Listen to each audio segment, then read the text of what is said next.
আজকে আমি অবাক হয়ে গেলাম, বিএনপির ভারপ্রাপ্ত চেয়ারম্যান জনাব তারেক রহমান, কিছু তেলবাজি লোক থাকে না, কথা কয়, খালি তেল মারার ধান্দা থাকে যে কিভাবে নেতার মন জয় করা লাগবে।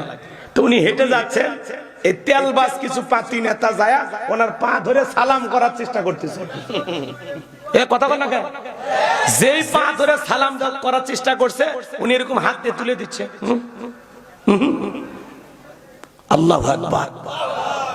আমি ওই দিন এই ভিডিও দেখে বললাম, এই না হলে শহীদ প্রেসিডেন্ট জিয়াউর রহমানের ছেলে, এই না হলে বেগম খালেদা জিয়ার ছেলে। কথা কয়, তেলবাজিতে তারেক রহমান বলে না।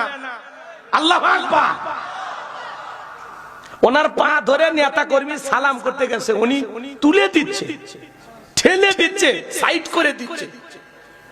অনেক পীর সাহেব তো পা ধরে সালাম করলে কিছু কয় না, পার আগে দিত। ওই পীর সাহেবের চাইতে তো তারেক রহমান ভালো। এক কথা বল না কেন?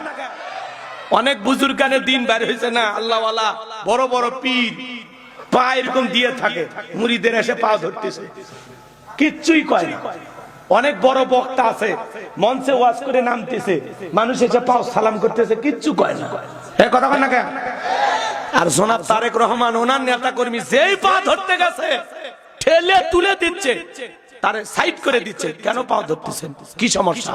উনি আবার হাত দিয়ে এরকম কথা বলতেছে, কি সমস্যাটা কি, পা ধরতেছেন কেন? আল্লাহু আকবার কোন।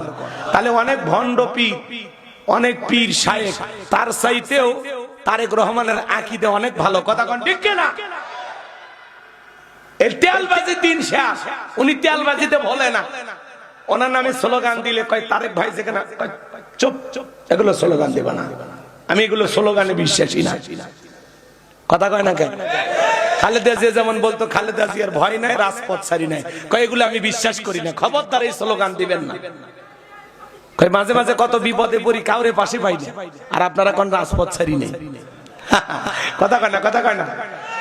তো এই জন্য এই জনাব তারেক রহমানকে আমি ধন্যবাদ জানাই যে এত বড় একটা শিরিক, কথা কয়, কথা বলেন, নেতার পায়ে সিজদা দেওয়া কি? হ্যাঁ, কোন নেতার পা ধরে আপনি সালাম করতে পারবেন? জায়েজ আছে? এগুলো হলো তেলবাজ, সুবিধাবাজ, জিন্দাবাদ।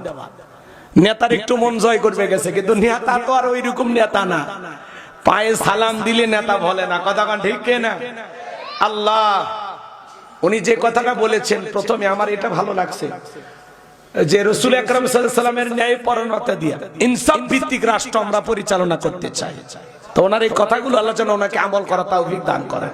একটু জোরে বলেন আমিন। ওনাকে আল্লাহ যেন নিরহংকার মানুষ হিসেবে কবুল করেন। উনি তো দেখেছেন যে ওনার মা বাবার প্রতি মানুষের ভালোবাসা, আশা করি সেখান থেকে তিনি শিক্ষা গ্রহণ করবেন। এই তেলবাজদেরকে সাইডেও যাইতে দিবেন না। কথা কোন ঠিক কিনা? নেতার পা ধরতে গেছে, কেমন হইল? ভিডিও ভাইরাল হয়ে গেল, ঢেলা সামলা, লজ্জায় মুখটা দেখাতে পারবি না। পা ধরতে পারবেন পৃথিবীতে শুধুমাত্র মার বাবা। কথা কন, এছাড়া পৃথিবীর আর কোন মানুষের পা ধরা যাবে না। মনে থাকবে তো ইনশাআল্লাহ? এই পৃথিবীর সবচাইতে সন্তানদের জন্য বড় পীর হলো তার মা বাবা।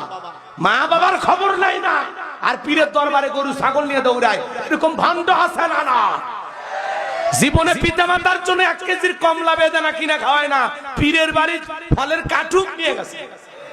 কত বড় ভণ্ড! ঘরের মধ্যে পীর আছে, দেখতে পারেন, উনি আলগা পীরও খুঁজবে গেছে। প্রত্যেকটা সন্তানের সবচাইতে বড় পীর মা বাবা। আমি হুজুর